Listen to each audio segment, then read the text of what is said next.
Today we'll be visiting Bimini in the Bahamas, which is just a couple of hours by ferry from Fort Lauderdale in Florida. We'll take the ferry across and then catch the little minibus and have lunch by the beach. We're starting our journey in Port Everglades. Seems very relaxed for an international journey because we are going to the Bahamas. So we get a ticket, it's just a paper ticket. We don't really have to do anything with our passports here. It's all very relaxed. We did arrive a little early, thinking that there might have been a little bit more of a hassle to get through customs and immigration, but it was really, really easy. So they just called us down. We walked down to the ferry, just took a couple of minutes and straight in. The ferry itself is a double-deck ferry. On the way over, only the bottom deck was open, the top deck was closed. But on the way back, the top deck was open as well because it was much more crowded. So there were plenty of places to sit on the way out to Bimini, a little more crowded on the way back. One thing I didn't like was inside the aircon was going full blast, and I'm sure the temperature was about 10 degrees Celsius or high 40s, low 50s Fahrenheit, and quite uncomfortable really. There's a nice cafe and it was basic sort of food, but edible enough. The staff are really friendly and make you feel comfortable on board, and pretty well organised as well. So we're sitting inside initially, but then it was just too cold, so outside we go. Our trip is about 2 hours today to get across to Resorts World and visit the casino and the nice Bimini beach. Okay, we're leaving Port Everglades on our way to Bimini. We're sitting outside because inside they've got the aircon turned up really high and it's freezing. The wind whistling like this makes it sound like it's really cold, but it's Florida and it's actually quite warm and reasonably pleasant.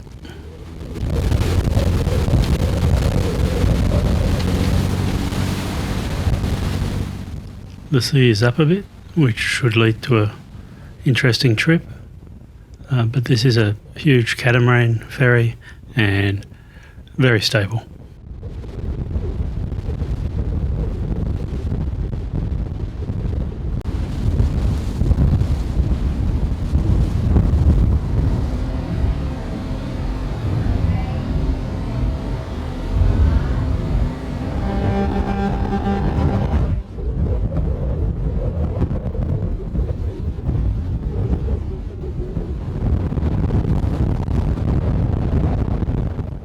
Looks like it's pretty heavy going for this little guy, but looks like he's having a lot of fun.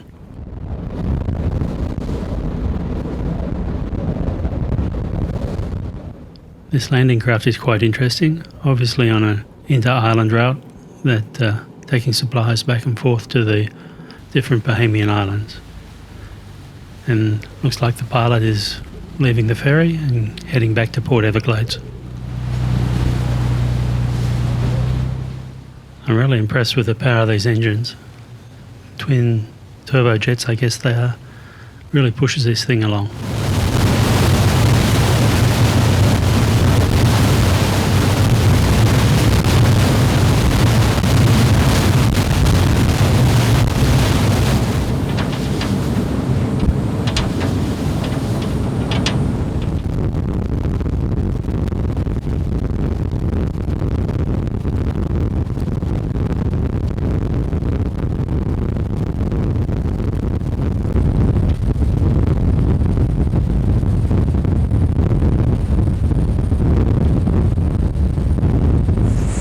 Okay, we're aboard the Jaume II. We're halfway across the Bimini Straits. It's a little rough, but nice and sunny.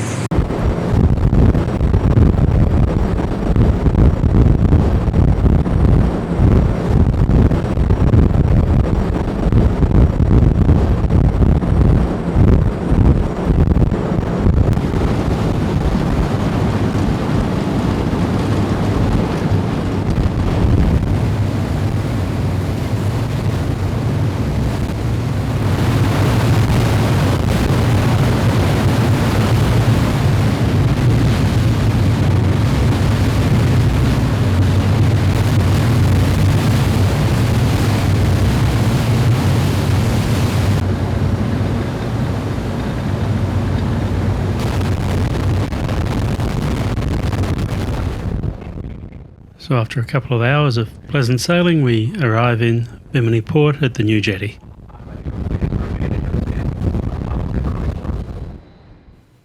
The ferry company is quite considerate because they let the day trippers off first so that you have a little more time at the resort. Not that the formalities are difficult or anything. I don't think there was any check for COVID. Passport entry was really easy. We just went through the little shed and then jumped onto these trolley buses. Not that you actually need to take the trolley bus because the longest part of the journey is the actual quay. If you are going to walk from here to the resort though, make sure you have good sun protection because the sun is really fierce.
So here we are in Bimini. This is the Resorts World Hotel and Casino in conjunction with Hilton Hotels. It's a very modern and pleasant. There's also some housing development that goes with it. There's the docks or quay where you can moor your boats. There's places to eat and a casino and of course swimming pools. I very rarely use pool bars. I think people get a little lazy after a while and don't bother going to the restroom. Anyway, some people like them. Inside the resort, it's very modern and comfortable, light and airy as well. There's a couple of restaurants, places to sit, and of course, at one end there's the casino.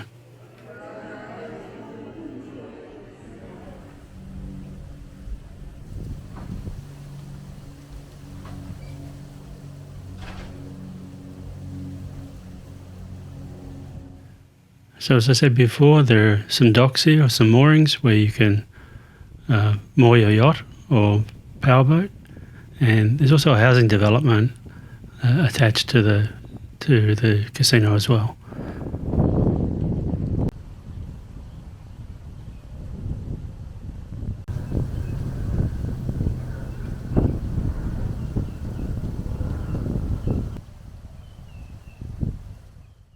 After chilling out at the casino for a little bit, we decided to walk down to Bimini Bay, which is the other half of the Resorts World complex. They have a beautiful beach here, and here is where we're going to have lunch.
This is a truly awesome place. The colours are absolutely fantastic, but it's a hot walk, so we'll have a local beer.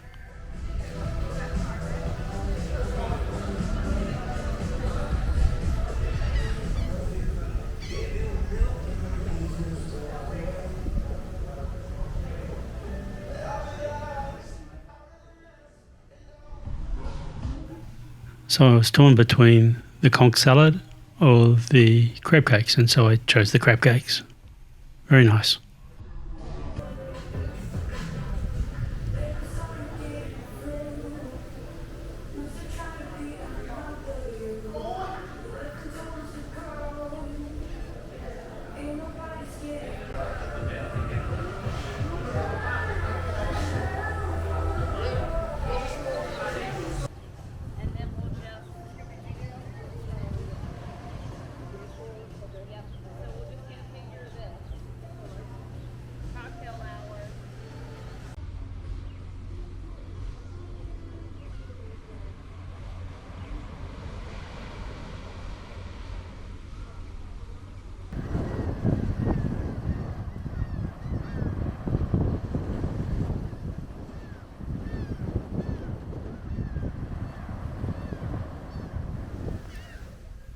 I could stay here forever, but we're only on a day trip, and so it's time to head back. These trolley buses are quite frequent. We had to wait about 10 minutes or so, but there was a shady place to wait. So from here we're going to head straight back on the trolley to the ferry. The trip from Bimini Bay via the casino and to the ferry takes about 25 to 30 minutes, so just allow accordingly. You wouldn't want to be stuck on the island overnight if you didn't have any accommodation. Again, all open air and very nice and easy.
A word of caution here. Plan your return trip cautiously, because if you go at peak time, the ferry does get very full with both decks open, and you do need to have your passport cited on the way back to the US. There's no COVID check, although that's ceased everywhere now, but for surface travel back to the US there's no COVID check anyway. There is a passport check here at these sheds on the left, and that's very fast, but the check when you actually arrive at Port Everglades is a little more lengthy and took us around 25 minutes to get through. So that's on a Sunday evening. So that concludes our day trip across to Bimini. A thoroughly nice day on a nice modern ferry, spacious, and just a wonderful day out. Please remember to subscribe to my channel and hit like if you appreciate my content. It really helps me out. Thanks.